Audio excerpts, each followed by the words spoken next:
বন্ধুরা, এই ৩ ধরনের নারীকে ভুল করেও তুলসী গাছে জল দেওয়া উচিত নয়।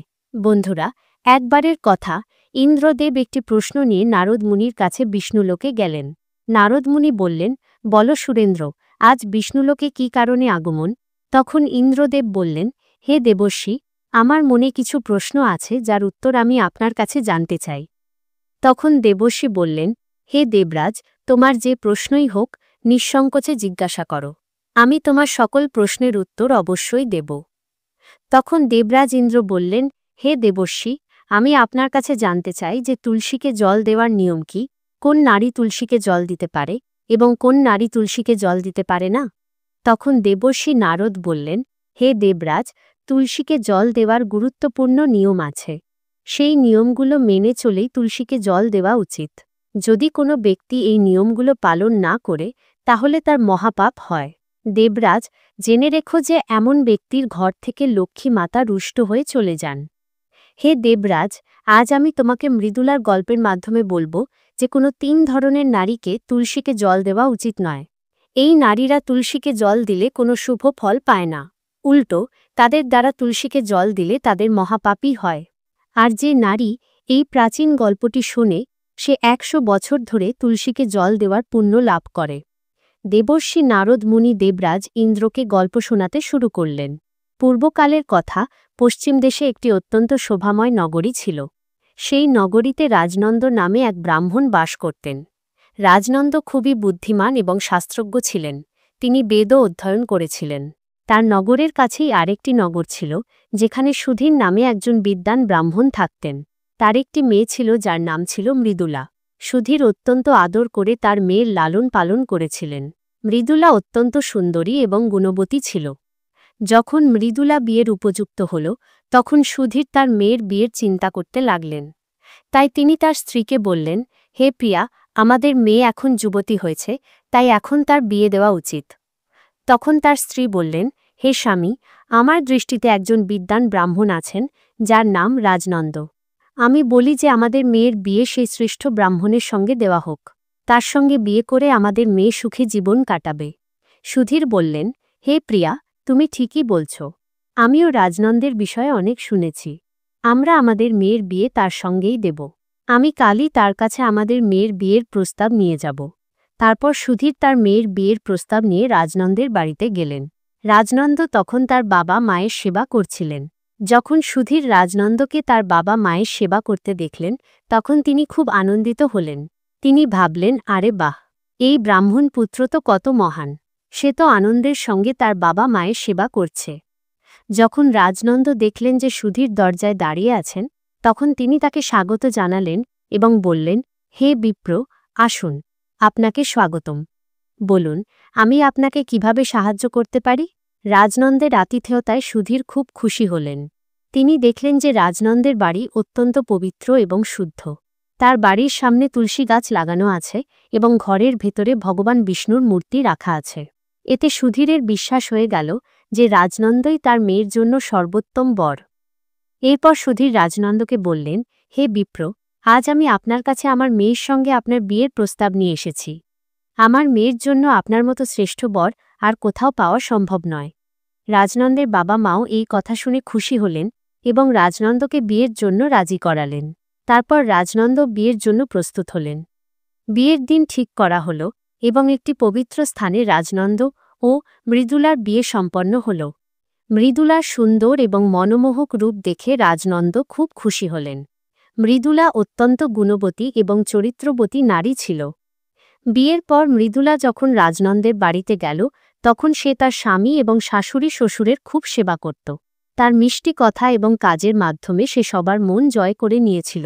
মৃদুলার শ্বশুরবাড়ির লোকজনও তার কাজে খুব সন্তুষ্ট ছিল। মৃদুলা প্রতিদিন তার স্বামীর আগে উঠে বাড়ির উঠোন পরিষ্কার করত। তারপর ঘরের ভেতর পরিষ্কার পরিচ্ছন্নতা করে স্নান করত। স্নান করে সে প্রতিদিন তুলসীকে জল দিত এবং তারপর পূজার ঘরে গিয়ে ভগবান বিষ্ণু এবং মা লক্ষ্মীর পূজা করত। এরপর খাবার তৈরি করে তাতে তুলসী পাতা দিয়ে ভগবান বিষ্ণুকে ভোগ নিবেদন করত। তারপরে সে তার স্বামীকে খাইয়ে তারপর নিজে খেত। রাতে সে স্বামীর পা টিপে দিত এবং তার ঘুমিয়ে যাওয়ার পর নিজে ঘুমাত। মৃদুলার মধ্যে একজন পতিব্রতা নারীর সকল লক্ষণ ছিল এবং সে তার স্বামীকে পরমেশ্বর মনে করে তার সেবা করত। মৃদুলা কখনো তার স্বামী ছাড়া অন্য পুরুষের বিষয়ে ভাবেনি।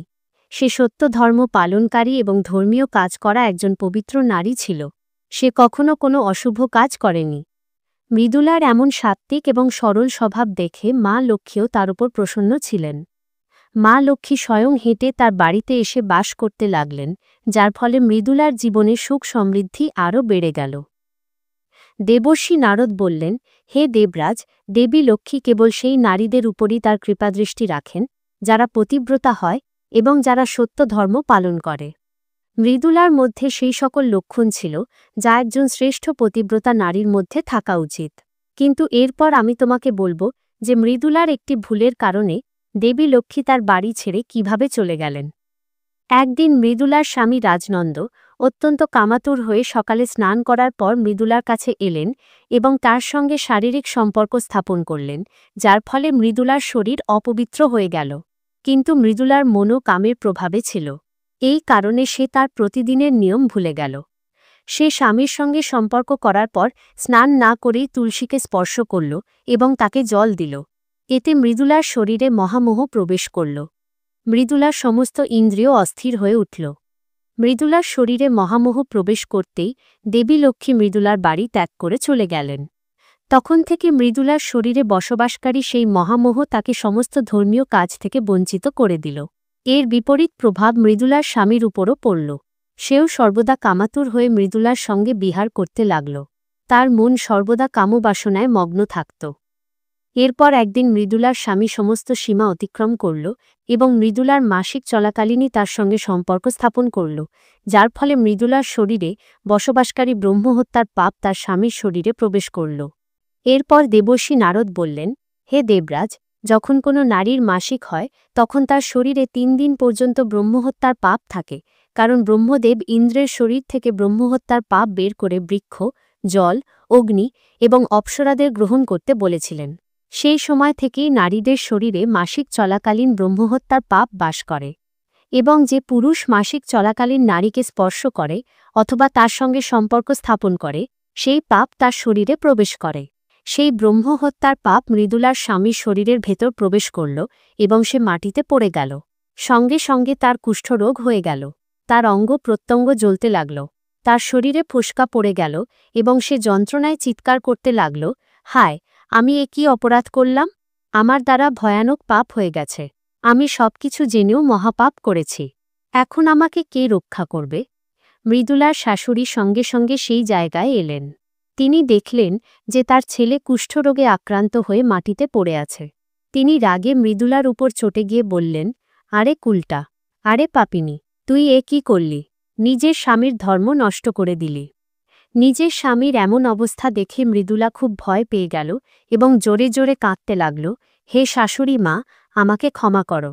আমার দ্বারা খুব বড় অপরাধ হয়ে গেছে। কামের বশীভূত হয়ে আমার দ্বারা এই অপরাধ হয়েছে। মৃদুলার শাশুড়ি বললেন, হে পাপিনী, তুই এখনই এই বাড়ি থেকে চলে যা। তোর মতো কুলটা নারীর এই বাড়িতে থাকা উচিত নয়। তুই আমার ছেলের জীবন নরক করে দিয়েছিস। মৃদুলা বলল, হে শাশুড়ি মা, আমি কোথায় যাব? আমার স্বামী ছাড়া আমার আর কেউ নেই। আমি তাকে ছেড়ে বাঁচতে পারব না। মৃদুলার শাশুড়ি বললেন, তুই যেখানে খুশি গিয়ে মর, কিন্তু এখন তুই এই বাড়িতে থাকতে পারবি না। এই কথা বলে মৃদুলার শাশুড়ি তাকে ধাক্কা দিয়ে বাড়ি থেকে বের করে দিলেন। এরপর মৃদুলা দুঃখিত হয়ে বাড়ি থেকে বেরিয়ে গেল। তার ভুলের জন্য তার খুব অনুশোচনা হচ্ছিল। সে কি করবে কিছুই বুঝতে পারছিল না। মৃদুলা হাঁটতে হাঁটতে একটি জঙ্গলে গেল। সেই জঙ্গলে একজন সাধুর আশ্রম ছিল। তখন সে সেই আশ্রমে সাহায্যের জন্য গেল, কিন্তু সেখানে কেউ ছিল না। মৃদুলা সেই আশ্রমেই বসে পড়ল এবং নিজের দোষের বিষয় ভাবতে ভাবতে দুঃখিত হতে লাগল। কিছুক্ষণ পর একজন ঋষি সেই আশ্রমে এলেন, যার আশ্রম সেটি।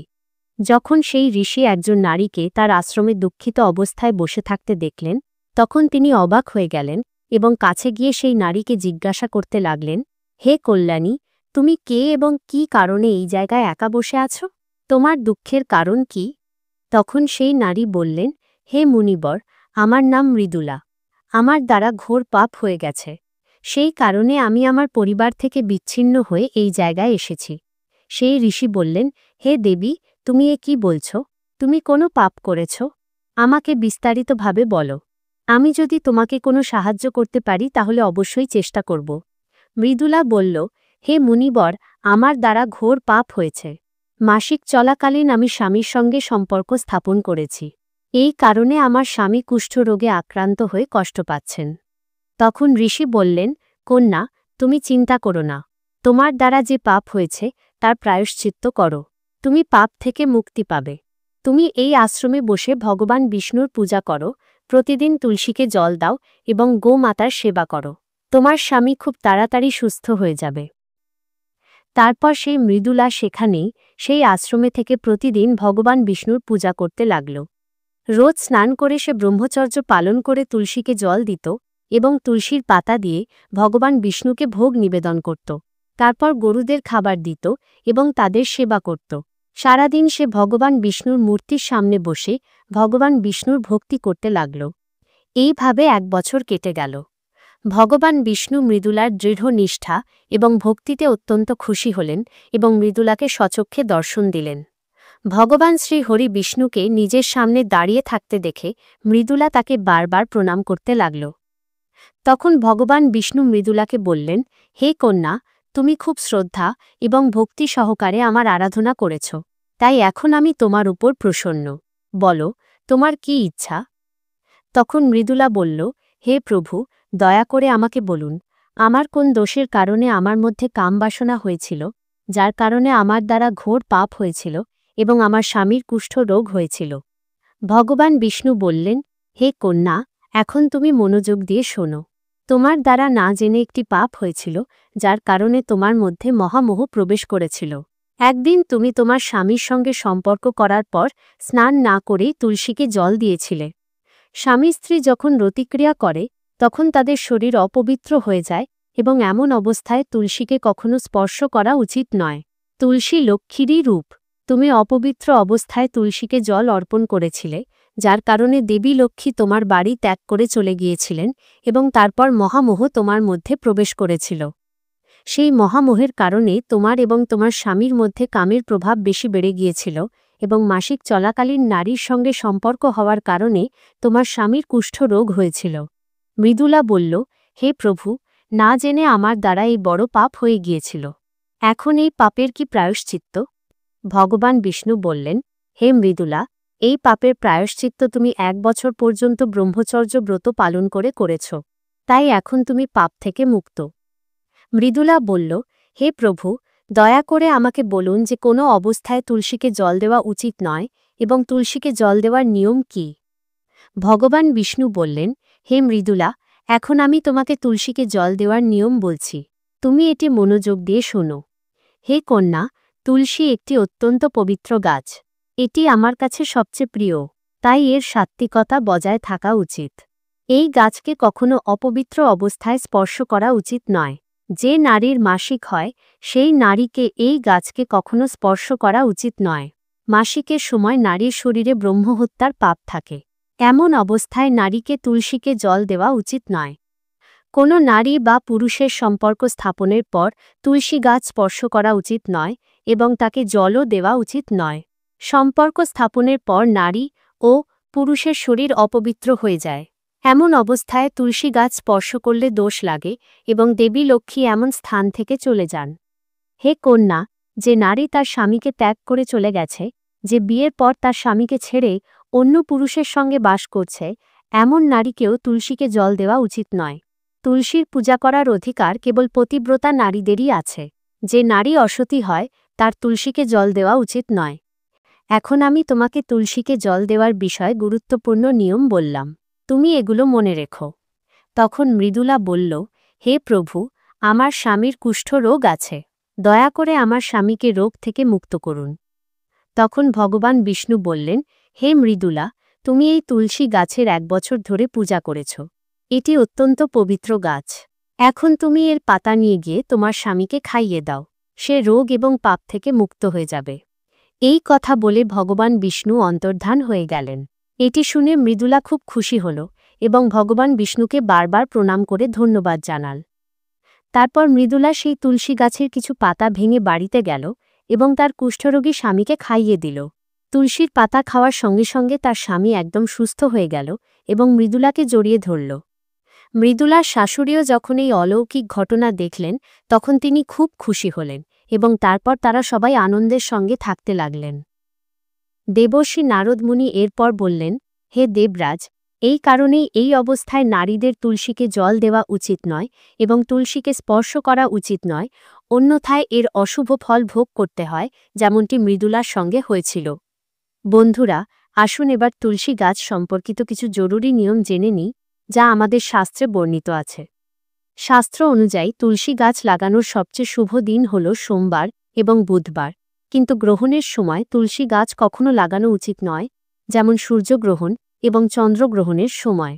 তুলসী গাছ মাটির টবে লাগানো শ্রেষ্ঠ হয়। বাড়ির প্রধান দরজায় একটি সুন্দর টবে তুলসী গাছ লাগানো উচিত। তুলসী গাছকে সবসময় মাটিতে বা কোনো উঁচু জায়গায় রাখা উচিত। তুলসী গাছকে কখনো ঝুলিয়ে রাখা উচিত নয়। তুলসী গাছ লাগানোর জন্য উপযুক্ত স্থানের মাটি ব্যবহার করা উচিত।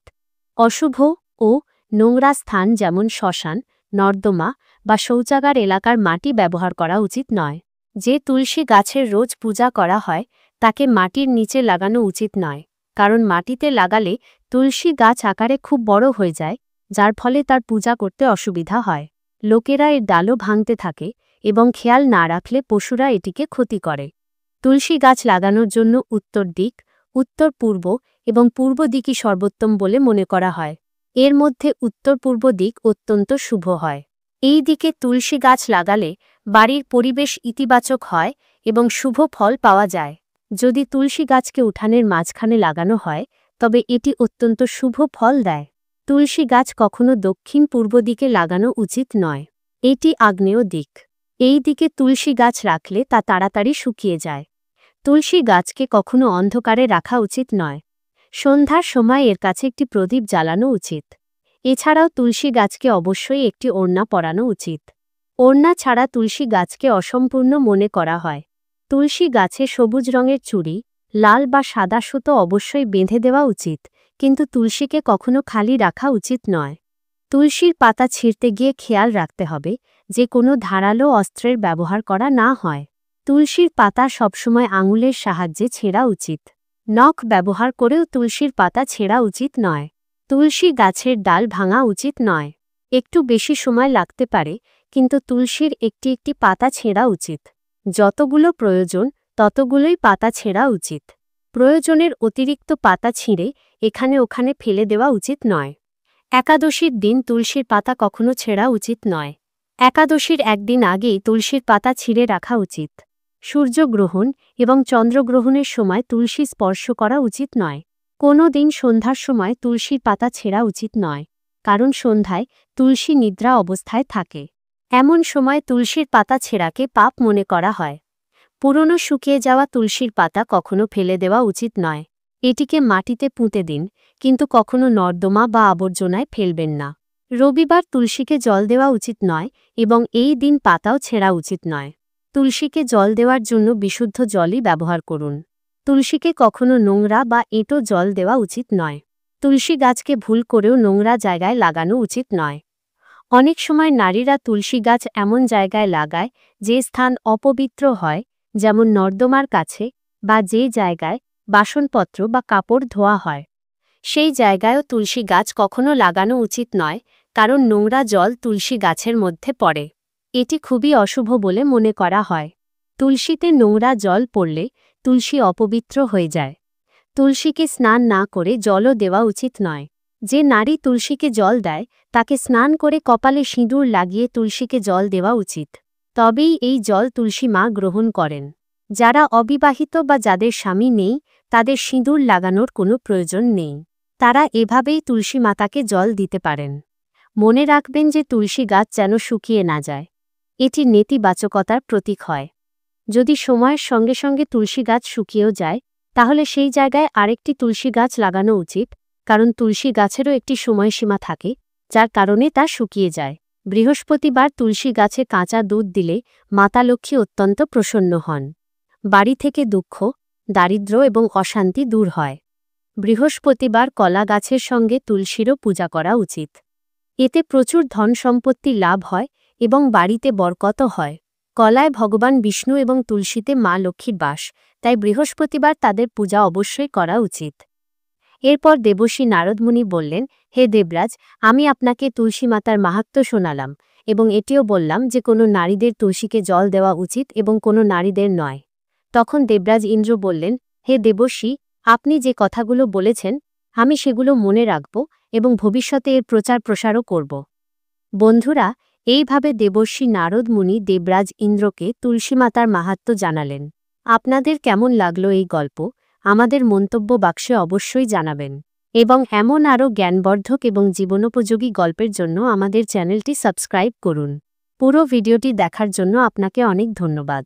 বন্ধুরা, মন্তব্য বাক্সে রাধে রাধে লিখতে ভুলবেন না। রাধে রাধে বন্ধুরা।